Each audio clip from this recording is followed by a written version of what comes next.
Welcome student, this is your geography class, class 7, chapter 3, part 2. Major land forms. The landscape is being continuously worn away by two processes, weathering and erosion. Weathering is the breaking up of rocks on the earth's surface. Erosion is the weathering away of the landscape by different agents like water, wind and ice. The eroded material is carried away or transported by water, wind, etc. and eventually deposited. This process of erosion and deposition create different landforms on the surface of the earth. अपक्षय एवं अपरदन नामक दो प्रक्रमों द्वारा दृश्य भूमि लगातार विघटित होती रहती है। पृथ्वी की सतह पर शैल के टूटने से अपक्षय की क्रिया होती है, यानी कि वेदरिंग। भूतरीस पर जल, पवन एवं हिम जैसे विभिन्न घटकों के द्वारा होने वाले क्षय को अपरदन कहते हैं, यानी इरोजन। वायु, जल आदि अपरदन पदार्थ को एक स्थान से दूसरे स्थान पर ले जाते हैं और फलस्वरूप एक स्थान पर निरपेक्षित करते हैं। अपरदन एवं निरपेक्षण के ये प्रक्रम पृथ्वी के धरातल पर विभिन्न स्थलकृतियों का निर्माण करती हैं। Work of a river. The running water in the river erode the landscape. When the river tumbles at steep angle over very dark rock or down a steep valley side, it forms a waterfall. नदी के कार्य। नदी के जल से दृश्य भूमि का अपरदन होता है। जब नदी किसी खड़ी ढाल वाले स्थान से अत्यधिक कठोर शैल या खड़ी ढाल वाली घाटी में गिरती है तो वह जल प्रपात बनाती है। As the river enters the plain, it twists and turns, forming large bands known as meanders. Due to continuous erosion and deposition along the side of the meander, the end of the meander loop come closer and closer. In due course of time, the meander loop cuts off from the river and form a cut-off lake, also called an oxbow lake. At times, the river overflows its banks. This leads to the flooding of the neighboring areas. As it floods, it deposits layers of fine soil and other material called sediments along its bank. This leads to the formation of a flat, fertile floodplain. The raised banks are called leaves. As the river approaches the sea, the speed of the flowing water decreases and the river begins to break up into a number of streams called distributaries. The river became so slow that it began to deposit its load. Each distributary forms its own mouth. The collection of sediment from all the mouths forms a delta. जब नदी मैदानी क्षेत्र में प्रवेश करती है तो वहाँ मोड़दार मार्ग पर बहने लगती है। नदी के इन्हीं बड़े मोड़ों को विसर्प कहते हैं। इसके बाद विसर्पों के किनारों पर लगातार अपरदन एवं निरपेक्षण शुरू हो जाता है, यानी कि इरोजन एंड वेदरिंग। विसर्प लूप के सिरे निकट आते जाते हैं। समय के साथ विसर्प लूप नदी से कट जाते हैं और एक अलग झील बनाते हैं, जिसे चाप झील भी कहते हैं, ऑक्सबो लेक। कभी कभी नदी अपने तटों से बाहर बहने लगती है, फलस्वरूप निकटवर्ती क्षेत्रों में बाढ़ आ जाती है। बाढ़ के कारण नदी के तटों के निकटवर्ती क्षेत्रों में महीन मिट्टी एवं अन्य पदार्थ का निरपेक्षण करती है। ऐसी मिट्टी एवं पदार्थ को अवसाद कहते हैं।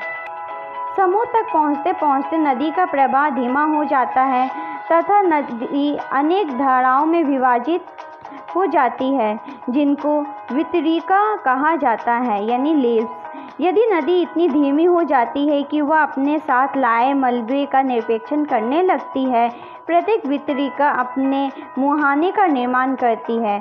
सभी मुहाने के अवसादों के संग्रह से डेल्टा का निर्माण होता है। Work of a sea. The erosion and deposition of the sea waves gives rise to coastal landforms. Sea waves continuously strike at the rock. Cracks develop. Over time, they become larger and wider. Thus, hollow-like caves are formed on the rocks. They are called sea caves.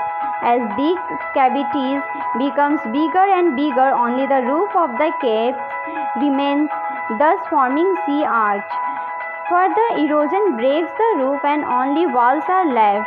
These wall-like features are called skerch. The steep rocky coast rising almost vertically above sea water is called sea cliff. The sea wave deposits sediment along the shores, forming beaches. समुद्री तरंग के car समुद्री तरंग के अपरदन एवं निरपेक्षण तटीय स्थल कृतियाँ बनाते हैं। समुद्री तरंगें लगातार सैलों से टकराती रहती है, जिससे दरार विकसित होती है। समय के साथ ये बड़ी और चौड़ी हो जाती है। इनको समुद्री गुफा कहते हैं। इन गुफाओं के बड़े होने जाने पर इनमें केवल छत ही बचती है, जिससे तटीय मेहराब बनाते हैं। लगातार अपरदन छत को भी तोड़ देता है और केवल दीवारें बचती हैं। दीवार जैसी इन आकृतियों को स्टॉक कहते हैं।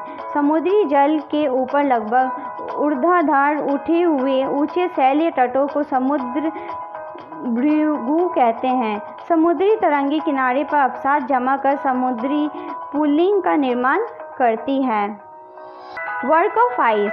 Glaciers are rivers of ice which to erode the landscape by blowing soil and stone to expose the solid rock below. Glaciers carve out deep hollows. As the ice melt, they get filled up with water and become beautiful lakes in the mountains. The material carried by the glacier, such as rocks, big and small, sand and silt, gets deposited. This deposit form glacier मोराइन्स। हिमनद के car हिमनद अथवा हिमानी बर्फ की नदियाँ होती हैं। हिमनद अपने नीचे की कठोर चट्टानों से गोलाश्मी मिट्टी और पत्थरों को अपरदित कर देती है और गोलाश्मी मिट्टी एवं पत्थरों से मृदुशय का अपरदन करती है। हिमनद गहरे गर्तों का निर्माण करते हैं। पर्वतीय क्षेत्रों में बर्फ पिघलने से उन गर्तों में जल भर जाता है और वे सुंदर झील बन जाते हैं। हिमनद के द्वारा लाए गए पदार्थ जैसे छोटे छोटे शैल, रेत एवं तलछट मिट्टी निरपेक्षित होते हैं। ये निरपेक्ष हिमनद हिमों का निर्माण करते हैं। Work of wind. Have you ever visited a desert? Try to collect some picture of sand dunes. An active agent of erosion and deposition in the desert is wind. In desert, you can see rocks in the shape of a mushroom, commonly called mushroom rock. Wind erodes the lower section of the rock more than the upper part. Therefore, such rocks have narrower base and wider top. When the wind blows, it lifts and transports sand from one place to another. When it stops blowing, the sand falls and gets deposited in low hill-like structure. These are called sand dunes. When the grains of sand are very fine and light, the wind can carry it over very long distances. When such sand is deposited in large areas, it's called losses. Large deposit of losses is found in China. पवन के कार्य। क्या आपने कभी रेगिस्तान देखा है? बालू टिब्बे के कुछ चित्र एकत्र करने का प्रयास करिए। रेगिस्तान में पवन अपरदन एवं निरपेक्षण का प्रमुख कारक है। रेगिस्तान में आप छक के आकार के सेल देख सकते हैं, जिन्हें सामान्यतः छत्रक सेल कहते हैं। पवन सेल के ऊपरी भाग की अपेक्षा निचले भाग को आसानी से काटती है, इसलिए ऐसी सेल के आधार संकीर्ण एवं शीर्ष विस्तृत होते हैं। पवन चलने पर यह अपने साथ रेत को एक स्थान से दूसरे स्थान पर पहुंचाती है। जब पवन का बहाव रुकता है तो यहाँ रेत गिरकर छोटी पहाड़ी बनाती है। इसको बालू टिब्बा कहते हैं। जब बालू कण महीने एवं हल्के होते हैं तो वायु उनको उठाकर अत्यधिक दूर ले जा सकती है। जब ये बालू कण विस्तृत क्षेत्र में निरपेक्षित हो जाते हैं तो इसे लोएस कहते हैं। चीन में विशाल लोएस निरपेक्ष पाए जाते हैं। This is the end of this video. We will continue this chapter in next video. If you have any doubt, please let us know.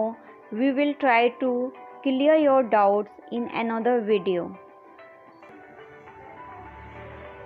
अगर आपको कोई संदेह है तो कृपया करके हमें बताइए।